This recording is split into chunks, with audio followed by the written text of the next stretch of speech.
नमस्कार दोस्तों, मैं हूं हरि पाठक और आपका लोक दर्पण टीवी में स्वागत है। आज मैं औरंगाबाद के जाने माने साहित्यकार मिथिलेश कुमार मिश्र उर्फ मिथिलेश मधुकर जी के साथ में हूं।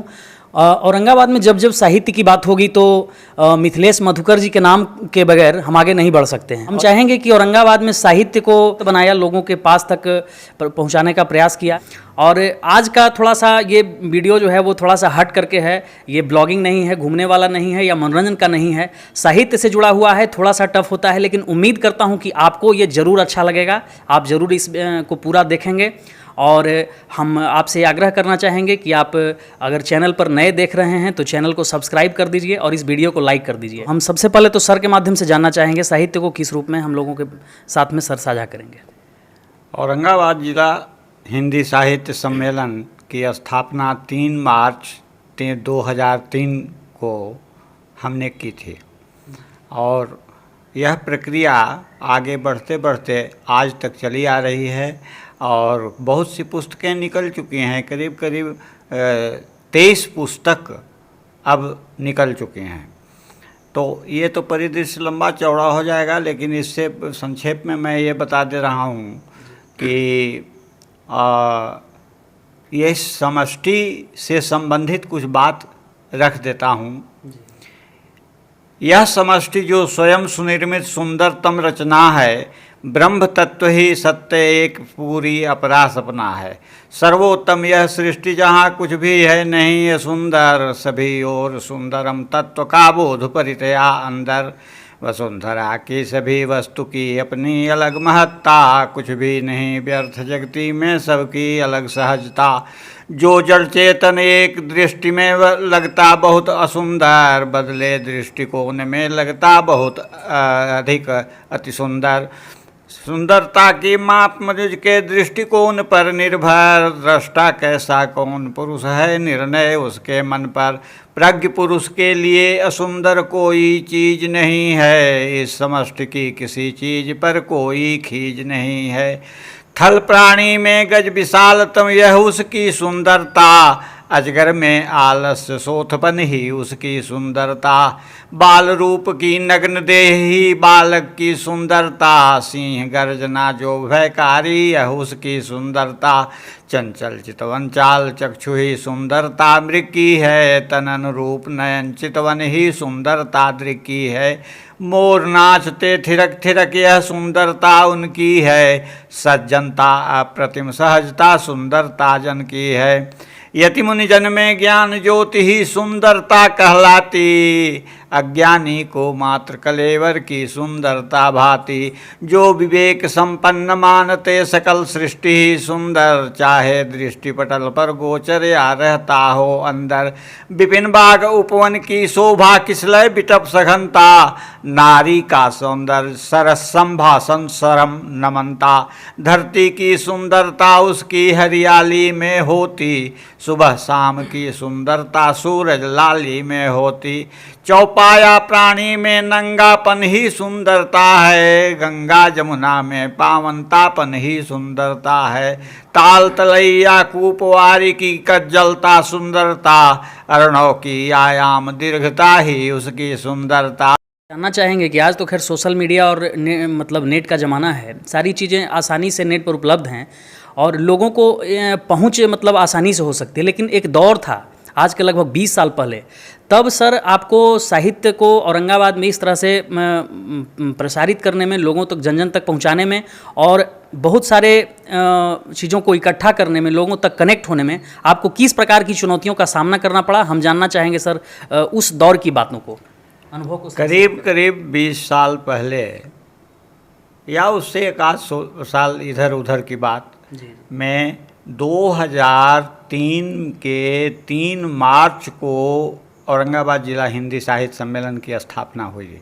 इसके पहले शंकर दयाल बाबू भवानीपुर के जो थे, वो उनकी पुस्तक सिलेक्ट हुई थी भारतीय ज्ञानपीठ में और उनकी रचना के बाद में औरंगाबाद जिला का कोई वहाँ प्रतिनिधित्व नहीं कर पाया था।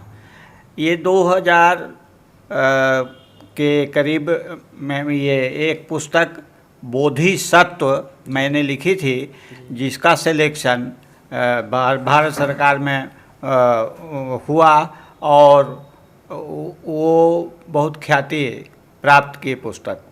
अभी भी भारतीय ज्ञानपीठ साहित्य एकेडमी में वो पुस्तक चुनी गई और इसकी शाश्वतता के रूप में वहाँ से कई पत्र आए, ये सब होते रहे। और औरंगाबाद को सबसे अधिक महत्व दिया डॉक्टर शंकर दयाल सिंह ने ही, जो भवानीपुर के थे जी। और एक दूसरी पुस्तक यही बोधिसत्व मेरी सेलेक्ट हुई राष्ट्रीय स्तर पर।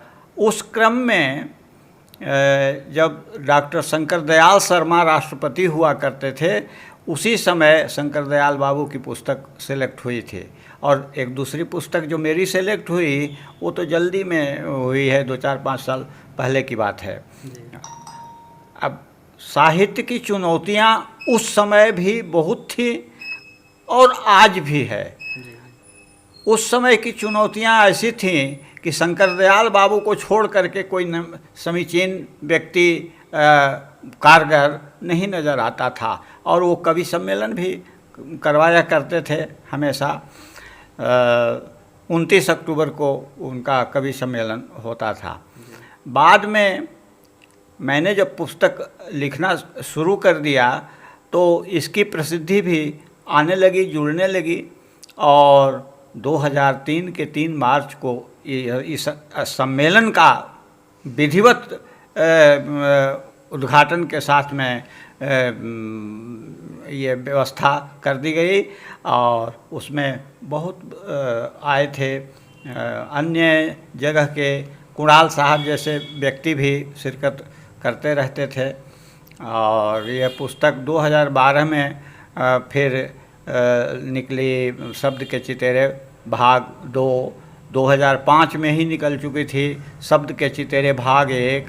तो भाग 1 और भाग 2 को निकलने के बाद तीसरा भाग निकला 2019 में, ये शब्द के चितेरे भाग 3, जो आज भी विद्यमान है। और इस पुस्तक का प्रसार भी लोगों के सहायता से सब, आजकल की तो स्थिति ऐसी हो गई है कि इस पुस्तक को प्रचारित करने के लिए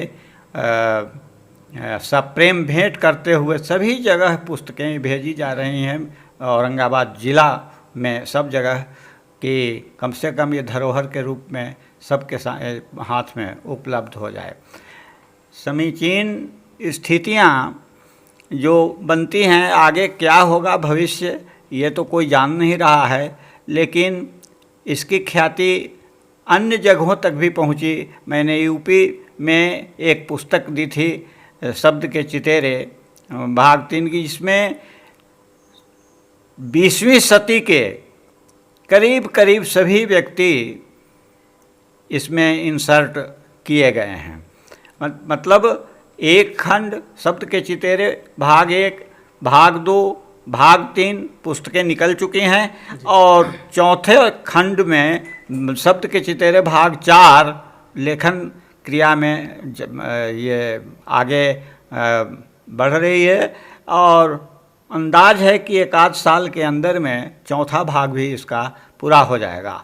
मेरा यह मानना है कि यह धरोहर के रूप में साहित्य औरंगाबाद का प्रसारित होता जाए और उत्तर प्रदेश या मध्य प्रदेश या जहाँ जहाँ भी जाने का सौभाग्य मिला, जब मैंने यह पुस्तक सामने रख दी तो लोगों को मानना पड़ा कि एक ज़िला, छोटा सा ज़िला इतना बड़ा कार्य कर चुका। और इसकी प्रसिद्धि को में योगदान के लिए कुणाल साहब ने तो यहाँ तक कह दिया था कि मैं स्वयं इसका प्रचार प्रसार करता रहूँगा कि हर ज़िला 20वीं सदी के सभी साहित्यकारों को एक प्लॉट दे और इस तरह की पुस्तकें लिखी जाएं। तो इस क्रम में बहुत तरह की बातें आती हैं, लेकिन क्रम धीरे धीरे हमको तो ऐसा महसूस हुआ है कि जब मन में बात जम जाती है कि हमको यह करना ही है और संकल्प के अंतर्गत ले लेने पर सारी क्रियाएं व्यवस्थित रूप से स्वयं भगवान करवा ही देते हैं निश्चित। कोई सर ये बोधिसत्व का कोई एक भाग को सर सुना देते तो अच्छा रहता। बोधिसत्व का पहला सर्ग है समय, जी जिसकी पंक्तियां दो चार मैं आपके सामने दे सकता हूँ। जी बिल्कुल। समय बड़ा बलवान तत्व है, स्वयं नियम निर्माता, प्राणमान दिव्य शक्तिदायक यह भाग विधाता। समय बदल दे सकता सब कुछ भाव भंगिमा सारी, समय बिंब त्रैलोक यही है, भी दे देता वही, अगर दुर्भाग्य बना तो जीवन भी हर लेता। बहुत बहुत धन्यवाद सर। वीडियो को आपने पूरा देखा इसके लिए आपको बहुत बहुत साधुवाद। साथ ही एक अपील, अगर अभी तक आपने चैनल को सब्सक्राइब नहीं किया तो सब्सक्राइब करके बेल आइकन दबा दीजिए ताकि कोई भी वीडियो आपके पास क्विक पहुंच जाए। एक और बात, अगर आपको वीडियो अच्छा लगा हो तो आप लाइक करके हौसला बढ़ाइए और वीडियो को अपने साहित्य प्रेमी मित्रों के साथ शेयर कीजिए। बहुत बहुत धन्यवाद।